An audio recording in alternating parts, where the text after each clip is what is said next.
नमस्ते। आज हामी नेपाल राष्ट्र ब्याङ्कले भर्खरै जारी गरेको एकीकृत निर्देशन 2081 बारे अलि गहिरिएर कुरा गर्दैछौँ।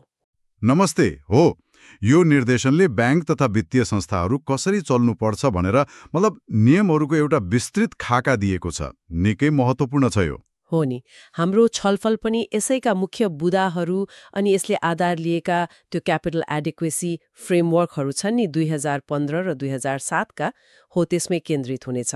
हाम्रो उद्देश्य चाहिँ यी अलि प्राविधिक जस्तो सुनिने कुराहरूको चुरो के हो, किन चाहियो यस्तो नियम भनेर सरल भाषामा बुझाउने प्रयास गर्नु हो। ल त्यसो भए सुरु गरौँ न त। सबैभन्दा पहिले यो पुँजी कोषबाटै। ब्याङ्कसँग प्रशस्त पैसा हुनुपर्छ भनिन्छ। के हो यो खासमा? किन यति धेरै जोड दिइन्छ यसमा? हेर्नुहोस्, पुँजी कोष भनेको सरल भाषामा भन्दा ब्याङ्कको आफ्नै सुरक्षा कवच जस्तै हो। ब्याङ्कले नसोचेको घाटा बेहोर्नु पर्यो भने धान्न सक्ने क्षमता। जस्तै हामी व्यक्तिगत रूपमा आपतकालीन कोष राख्छौँ त्यस्तै? हो, केही हदसम्म त्यस्तै। यसमा दुई तह हुन्छन्। प्राथमिक पुँजी, जसलाई टियर 1 भनिन्छ, यो चाहिँ एकदमै बलियो सङ्कट सोच्न सक्ने खालको पुँजी भयो। अनि अर्को हुन्छ पूरक पुँजी वा टियर 2, जसले थप 8 दिन्छ। अनि यसको महत्त्व चाहिँ? महत्त्व एकदमै छ। यही पुँजीले गर्दा ब्याङ्कले ठूलो नोक्सानी पनि सहन सक्छ, जसले गर्दा निक्षेपकर्ताको पैसा सुरक्षित रहन्छ। यो ब्याङ्क कति स्वस्थ छ भन्ने सङ्केत पनि हो। बुझे। भनेपछि निर्देशनले यसको लागि केही न्यूनतम मापदण्ड तोकेको छ होला नि? छ। क वर्गका वाणिज्य ब्याङ्क र राष्ट्रिय स्तरका ख वर्गका विकास ब्याङ्कहरूले त अलिक कडा खालको त्यो बेजल 3 मा आधारित क्यापिटल एडिक्वेसी फ्रेमवर्क 2015 अनुसार पुँजी राख्नुपर्छ। यो अन्तर्राष्ट्रिय स्तरको पछिल्लो मापदण्ड भयो, होइन? हो, एकदम। अरू ख र ग वर्गका संस्थाहरूले चाहिँ 2007 को फ्रेमवर्क, जुन पछि 2008 मा अध्यावधिक भएको थियो, त्यो पालना गर्नुपर्छ। राष्ट्र ब्याङ्कले एउटा न्यूनतम सीमा त तोकेको छ, तर ब्याङ्कहरूलाई त्योभन्दा माथि नै रहन प्रोत्साहित गरिन्छ। जति बलियो कवच उति सुरक्षित यात्रा भने जस्तै। ठ्याक्कै। पुँजीको कुरा त भयो, तर ब्याङ्कको काम त जोखिमले भरिएको हुन्छ, होइन र? ऋण नउठ्ने होला, अरू सञ्चालनमा गडबडी होला, यसलाई कसरी हेर्ने भनेको छ निर्देशनले? एकदम सही प्रश्न। निर्देशनले मुख्यतया 3 प्रकारका जोखिममा ध्यान दिन भनेको छ। पहिलो, कर्जा जोखिम, मतलब ऋण डुब्ने सम्भावना। दोस्रो, सञ्चालन जोखिम, जस्तै कर्मचारीबाट हुने गल्ती वा जालसाजी। अनि तेस्रो, बजार जोखिम, ब्याज दर वा विनिमय दरमा आउने उतार चढाव। ओहो, धेरै किसिमका रहेछन्। यिनीहरूलाई व्यवस्थापन गर्न चाहिँ के गर्ने त? यसका लागि हरेक संस्थामा एकजना स्वतन्त्र प्रमुख जोखिम अधिकृत, मतलब चीफ रिस्क अफिसर वा CRO हुनै पर्ने व्यवस्था छ। स्वतन्त्र भन्नुको कारण त्यो व्यक्तिले नाफा कमाउने दबावभन्दा माथि उठेर निष्पक्ष ढङ्गले जोखिमको मूल्याङ्कन गरोस् भन्ने हो। CRO को भूमिका त निकै महत्त्वपूर्ण रहेछ। अब कर्जा जोखिमको कुरा गरौँ न, जुन सायद सबैभन्दा बढी सुनिन्छ। त्यसको लागि केही विशेष व्यवस्था छ कि? छ। खास गरी क वर्ग र राष्ट्रिय स्तरका ख वर्गका ब्याङ्कहरूले त अब ऋण दिनु अघि ग्राहक र उसको व्यवसाय कतिको जोखिमपूर्ण छ भनेर मूल्याङ्कन गर्न एउटा प्रणाली नै बनाउनु पर्छ।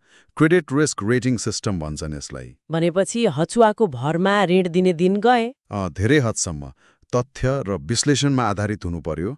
यसले ड्यू डिलिजेन्स गरेको, मतलब उचित सावधानी अपनाएको देखिन्छ।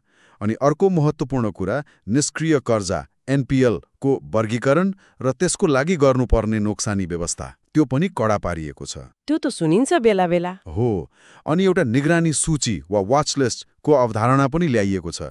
यसले के गर्छ भने ऋण अलि बिग्रिन थाल्ने सङ्केत देखिन साथ त्यो खातालाई यो सूचीमा राखिन्छ, ताकि ब्याङ्कले बेलैमा ध्यान दियोस्, आवश्यक कदम चालोस्। समस्या बल्झिनु अघि नै थाहा पाउने उपाय जस्तो भयो। हो, एक किसिमले पूर्व सावधानी। यी त भए नियमित जोखिमका कुरा, तर कोभिड-19 जस्तो महामारी आयो, त्यसले त कति असर गर्यो। त्यस्ता अप्रत्याशित घटनालाई निर्देशनले कसरी सम्बोधन गरेको छ? त्यसलाई पनि ध्यान दिएको छ। महामारीले थलिएका क्षेत्रहरू, जस्तै पर्यटन क्षेत्रका होटल, ट्राभल एजेन्सीहरूलाई अति प्रभावित भनेर वर्गीकरण गरिएको छ। अनि उनीहरूको पुनरुत्थानमा सघाउन केही लचक व्यवस्थाहरू पनि राखिएको छ। यसले निर्देशन समयअनुसार चल्न खोजेको देखाउँछ।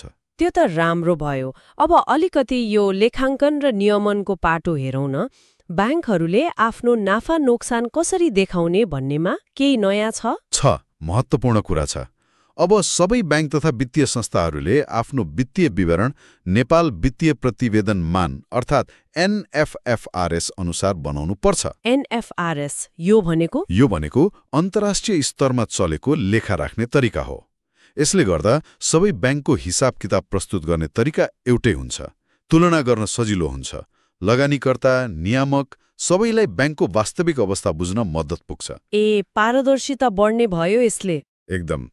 साथै राष्ट्र ब्याङ्कले केही नियामकीय कोषहरू पनि अनिवार्य गरेको छ, जस्तै इन्ट्रेस्ट क्यापिटलाइज्ड रिजर्भ ICR।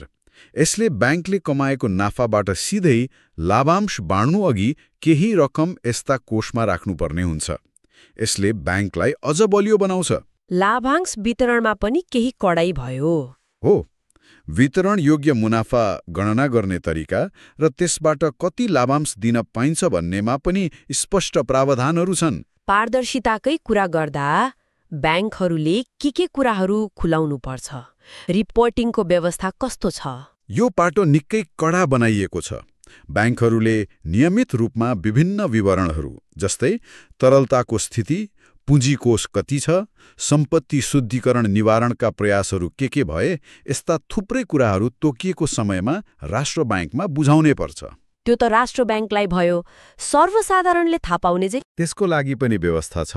त्यो पिलर 3 अन्तर्गत पर्छ। ब्याङ्कहरूले आफ्नो वार्षिक प्रतिवेदनमा आफ्नो पुँजीको अवस्था, आफूले लिएका जोखिमहरू, जोखिम मूल्याङ्कन गर्ने प्रक्रिया कस्तो छ, यी सबै कुराहरू विस्तृत रूपमा खुलाउनु पर्छ। डिस्क्लोजर भन्छन् यसलाई। ताकि बजारले नै ब्याङ्कको अवस्था बुझ्न सकोस्। हो, त्यसैले यसलाई बजार अनुशासन भनिन्छ।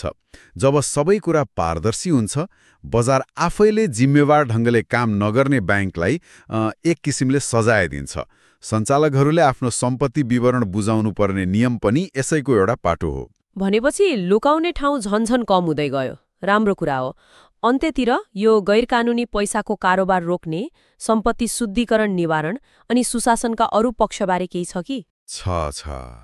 सम्पत्ति शुद्धिकरण तथा आतंकवादी क्रियाकलापमा वित्तीय लगानी निवारण AML-CFT अहिले विश्वव्यापी रूपमै ठूलो चासोको विषय हो। निर्देशनले हरेक ब्याङ्कभित्र यसको लागि विशेष समिति बनाउन अनिवार्य गरेको छ। अनि कुनै शङ्कास्पद कारोबार देखियो भने तुरुन्तै वित्तीय जानकारी इकाइमा रिपोर्ट गर्नुपर्छ। STR भन्छन् त्यसलाई, सस्पिशियस ट्रान्ज्याक्सन रिपोर्टिङ। यो त निकै सुनिन्छ।